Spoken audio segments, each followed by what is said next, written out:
কিছুদিন আগে জয়া আহসানের এই ভিডিওটা সোশ্যাল মিডিয়াতে খুব বেশি ভাইরাল হয়, যেখানে দেখা যায় তিনি ডায়েট হিসেবে কিছু কাঁচা সবজি খাচ্ছেন।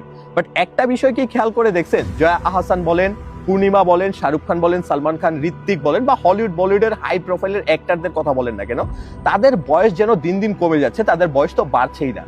তারা 50-60 বছর বয়সে এসেও 25-24 বছরের যুবক যুবতীদের মতো দেখায়, অথচ তাদেরকে ছোট থেকে আমরা দেখে আসে আমরা বুড়ো হয়ে যাচ্ছি, আমরা বয়স্ক হয়ে যাচ্ছি, কিন্তু তাদের বয়স বাড়ছে না।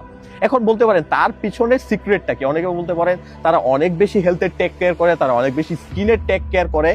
বিষয়টা কিন্তু তা না। দেখেন, ফিটনেস হেলথ এগুলো টেক কেয়ার করা এক জিনিস, বাট একটা নির্দিষ্ট বয়স হয়ে যাওয়ার পরে আপনার শরীরে অনেক ধরনের হরমোনের ডেফিসিয়েন্সি দেখা দেয়, যার ফলে আপনার বোন উইক হয়ে যাওয়া, আপনার হেয়ার ফল সমস্যা, আপনার স্কিন কুচকে যাওয়া, ভাঁজ হয়ে যাওয়া, এই সমস্যাগুলো দেখা দিতে পারে। বাট তাদের ক্ষেত্রে কিন্তু এগুলো দেখা দেয় না, উল্টা তারা আরো দিন দিন স্মার্ট যুবক যুবতীদের মতো হয়ে উঠছেন। এমনটা কেন?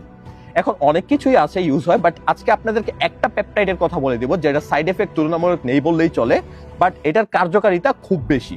এখন দেখেন, এটাকে বলা হয় সারমোলিন পেপটাইড, যেটা এক ধরনের সিনথেটিক পেপটাইড, যা আমাদের মস্তিষ্কের পিটুইটারি গ্ল্যান্ডকে বেশি বেশি জিএইচ হরমোন মানে গ্রোথ হরমোন নিঃসরণ করতে সাহায্য করে। ম্যাক্সিমাম বডি বিল্ডাররা এই জিনিসটা, এই পেপটাইডটাকে ইউজ করে তাদের ফাস্টার মাসল রিকভারির ক্ষেত্রে, লিন মাসল গেইনের ক্ষেত্রে এন্ড ফ্যাট লসের ক্ষেত্রে।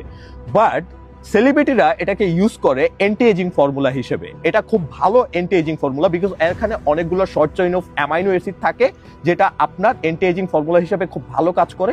বিকজ অফ আপনার বেশি বেশি জিএইচ হরমোন নিঃসরণের ফলে এই জিনিসটা আপনার স্কিনকে ধরে রাখতে সাহায্য করে। বিকজ অফ আপনার স্কিন যে কুচকে যাওয়ার যে সমস্যাটা আছে, এটা হয় না, আপনার স্কিনকে টান টান রাখে। তাছাড়াও হচ্ছে আপনার স্কিনের গ্লোনেস বৃদ্ধি করে, আপনার হেয়ার ফল কমাতে সাহায্য করে, এবং আপনার বডিতে ছোটখাটো হচ্ছে যে সমস্যাগুলো আছে এই রিকভারগুলোকে আরো ফাস্টার করে দেয়। তাছাড়াও শরীরে বেশি বেশি এনার্জি প্রবাহিত করা, আপনার জয়েন্টকে আরো বেশি হেলদি রাখা। অল্প বয়সে যদি আপনারা এটাকে ইউজ করেন তাহলে আপনার উচ্চতা বাড়ার ক্ষেত্রে খুব বেশি সাহায্য করবে। বাট মনে রাখবেন, প্রত্যেকটা জিনিসের যেমন ভালো দিক রয়েছে তেমন একটা সাইড এফেক্টের দিকও রয়েছে।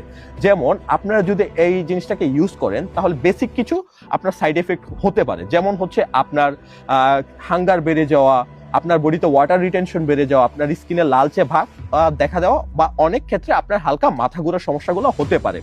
বাট একটা জিনিস মনে রাখবেন, এটা যেহেতু একটা পেপটাইড এন্ড এটা যেহেতু আপনার এইচজিএইচ হরমোনের alternative, that's mean HGH hormone কিন্তু আপনার কি করে, আপনার জিএইচ হরমোনকে পার্মানেন্ট শাটডাউন বা শর্টলি শাটডাউন করে দিতে পারে। বাট এটা কিন্তু এমনটা করে না, এটা আপনার জিএইচ হরমোনকে আরো প্রভাবিত করে, যে আরো বেশি বেশি জিএইচ হরমোন নিঃসরণ করার ক্ষেত্রে। সো এটা তুলনামূলক তেমন কোনো সাইড এফেক্টও নাই।